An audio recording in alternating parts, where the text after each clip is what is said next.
both teams are deserving to win a championship, but there's only one, which is San Miguel Beer.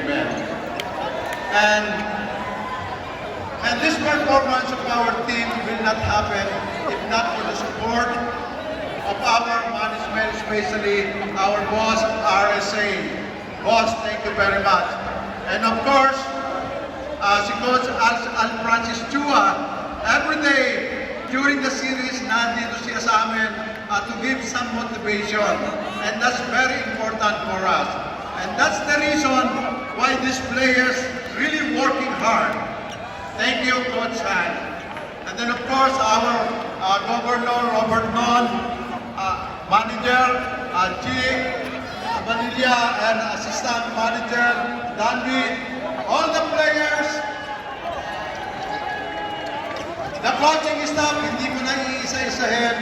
And then PT, that's the reason why this team is really in top shape. And of course, the support of